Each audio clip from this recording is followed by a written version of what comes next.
Lot's Wife by Kristine Batey. This poem portrays women's struggle with their daily routine of life in the world of religious symbolic order of the man. The punitive Hebrew God is condemned as insensitive and intrusive. The poem reflects on several issues, including the religious constraints placed on the subject experience of individuals. Unlike the very obedient and God-fearing Lot, his wife reaches beyond herself and relates to her living world. The brutality of God is juxtaposed with the sensitivity of a woman who dares to reach out and to connect to the living world around her, as is shown in this poem, with powerful images from day-to-day experience that Lot, the man, can selfishly ignore to save his skin.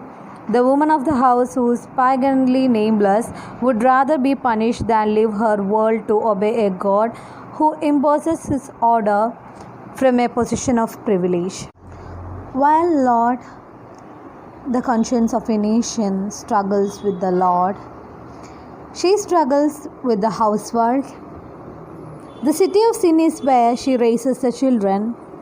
Baal or Adonai, whoever is God, the bread must still be made and the door still swept. So, Lot is the only good man in the city of Sodom. He struggles with his own mind to accept God's command to leave the city.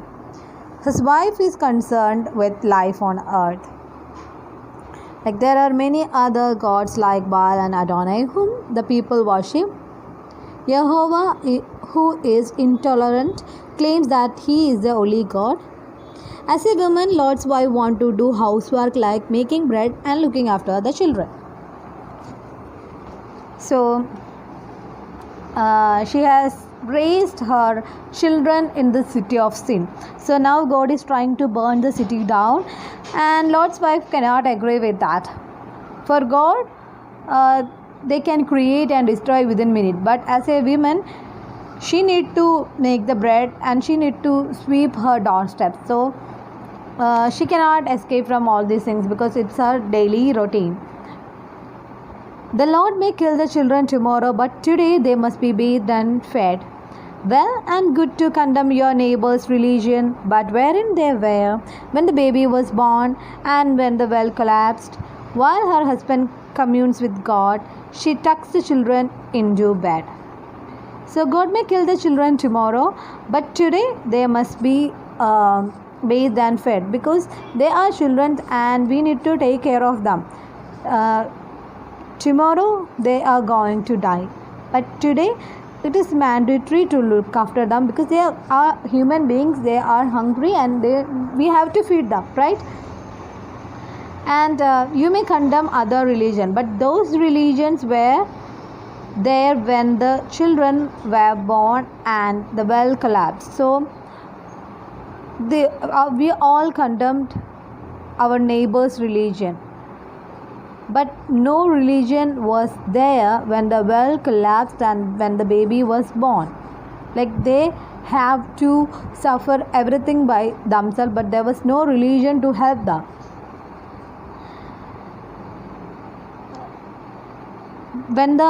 When her husband was speaking to God or he was worshipping the God, she was really busy in tucking her children in the bed.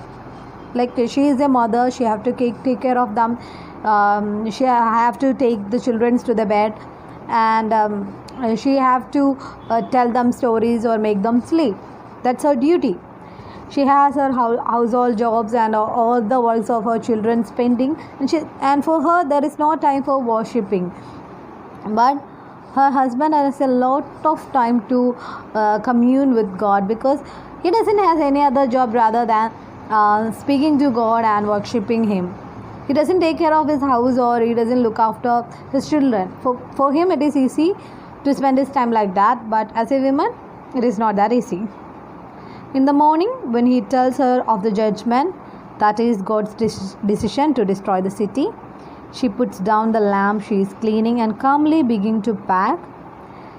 In between bundling up the children and deciding what will go, she runs for a moment to say goodbye to the herd, gently patting each soft head, with tears in her eyes for the animals that will not understand. She smiles blindly to the women who held her hand at childbed. It is easy for eyes that have always turned to heaven not to look back. So when her husband tells her that the God will destroy the city next morning, she stops her work and she starts to pack her things up. And as she wants to follow her husband, she packs her things. And before leaving, she runs to the cattle, the birds, and everything. Like she runs to the nature actually, and she says goodbye to everything, because the cattle and all has been taken care by this lady, and they are all very dear to her heart. She cannot bid goodbye within a second, because they all have been the part of her family.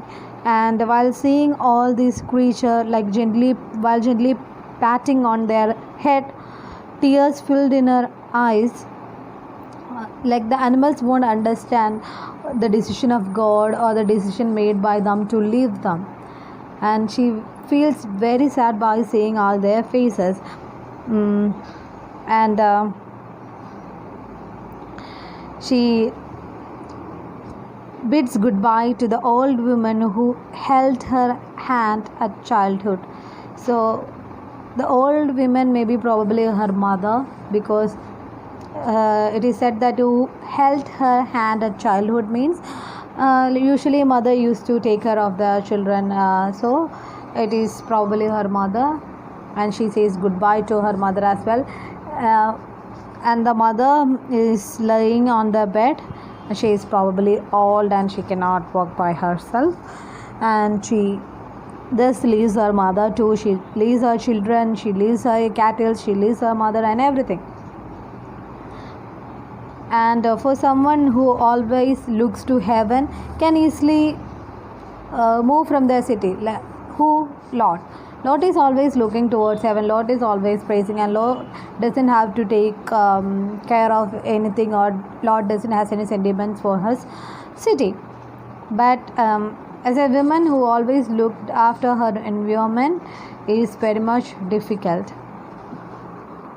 Those who have been by necessity drawn to earth cannot forget that life is lived from day to day.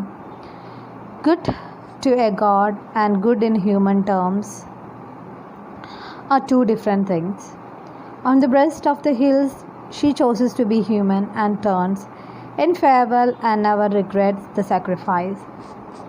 So those who look towards God like her husband will not look behind, because they doesn't have any sympathy. But to those who like Lord's wife, the life on earth is more important. God thinks one way, man thinks in another. Whose thought is good? No one knows, right? That is here. Good to a God and good in human terms are two different things. Some things are very good to her God, because burning down a city like Sodom is good to God, because the city is set as a city of evil. For God it is good. For man it is not good, because there are hundreds and thousands of lives are burning in the fire, and all these lives are destroyed in the fire. So the good in both the eyes are very different. At the top of the hill, Lot's wife disobeys God. She wants to turn back. She wants to have a last look of her city. She knows that this is disobedience and she has to face the consequences, but she, with full courage, she disobeys God, and she looks back and she sees her city behind, and God turns her into a salt pillar. But she does not regret her sacrifice. She is sacrificing her life for her city, and she doesn't regret her decision, and she turned back with full courage and accept her fate.